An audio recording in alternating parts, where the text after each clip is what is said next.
Hello, friends. I am Vitaly Portnikov.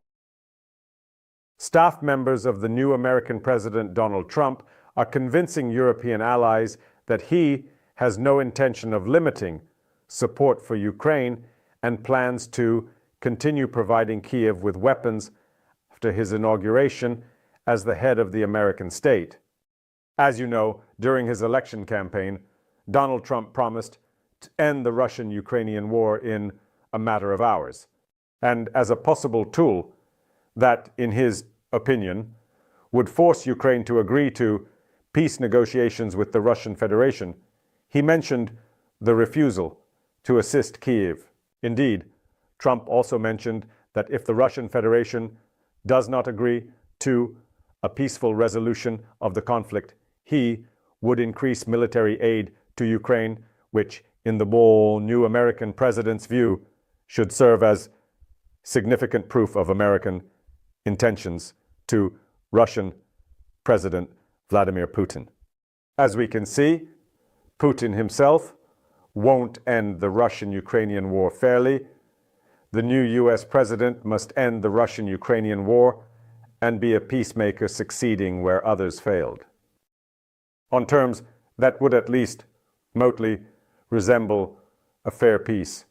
For the new US president, it's crucial to end the Russian-Ukrainian war and to be a credible peacemaker, achieving what past presidents could not. Therefore, continued aid to Ukraine logically follows, since Moscow isn't ready for peace talks or taking Trump seriously. Additionally, the new administration will tie aid to Ukraine with NATO countries raising military spending to 5% of their budgets.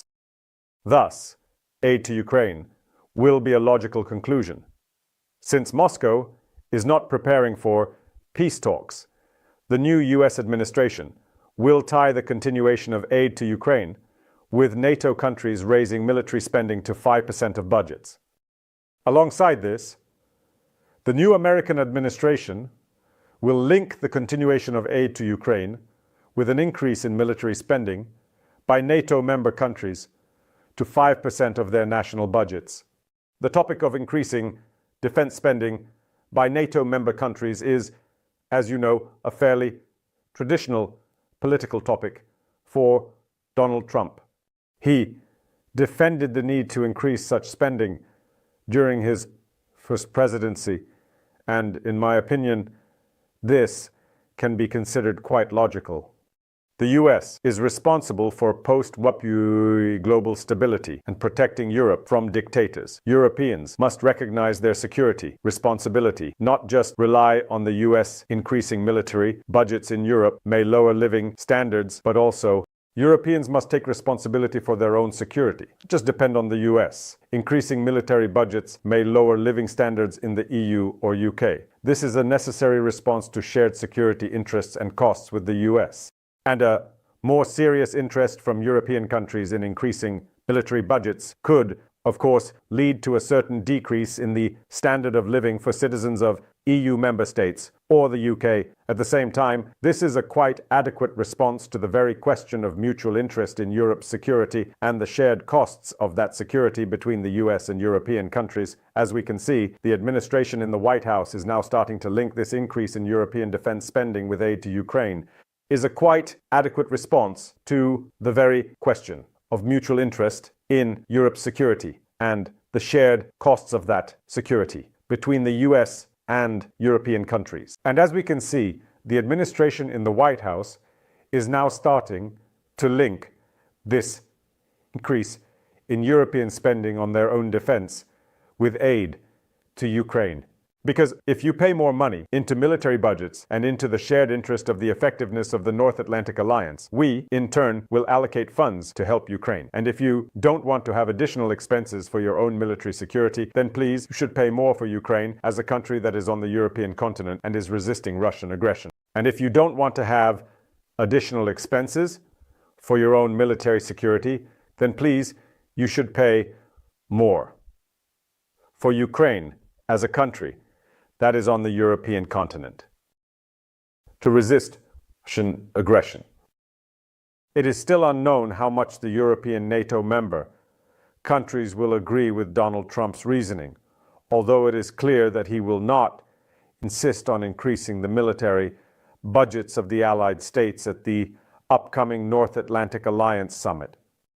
Some observers, as noted by the Financial Times, emphasize that at the initial stage, it might not be about 5%, but rather, say, 3.5%. And this is exactly that, about 3.5, and this is exactly that.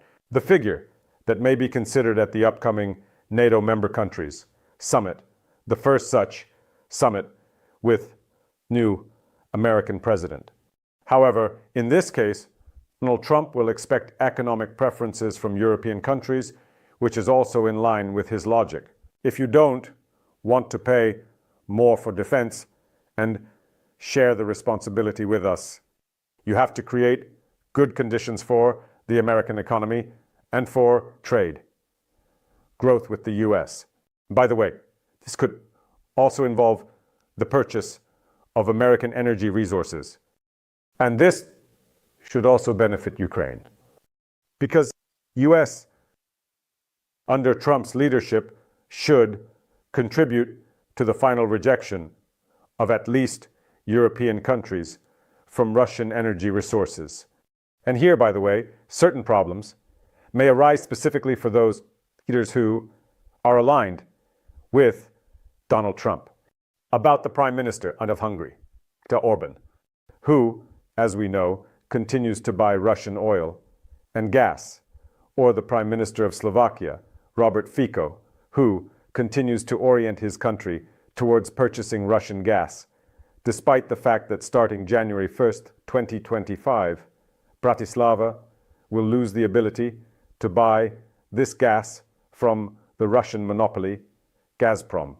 And to Robert Fitz's question about what Slovakia should do in a situation where Ukraine puts an end to Russian transit, there is now a pretty good answer that his Ukrainian counterpart should give to the Slovak Prime Minister. You just have to listen to the proposals of the new US president and start buying American gas instead of Russian, and at the same time have the opportunity to increase your own military budget expenses, not by 5% for now, but by 3.5%. And at 8, it's 3.5%. So it can be said that this situation of American energy expansion, which will create certain problems for Russian energy, will also be part of American assistance to Ukraine. After all, it is clear that the main purpose of this Western aid should not just be money for Ukrainian weapons, but rather the economic decline and degradation of the Russian economy and statehood. Thank you, friends. After all, it is clear that the main purpose of this Western aid should not just be money for Ukrainian weapons, but rather the economic decline and degradation of the Russian economy and statehood. Thank you, friends. Stay on this channel, subscribe to it, follow me on my social media and on my Patreon channels, Buy Me a Coffee and Donatella, which help us develop these resources. Use the sponsorship feature right on YouTube. Wishing you victories and peace. Good luck!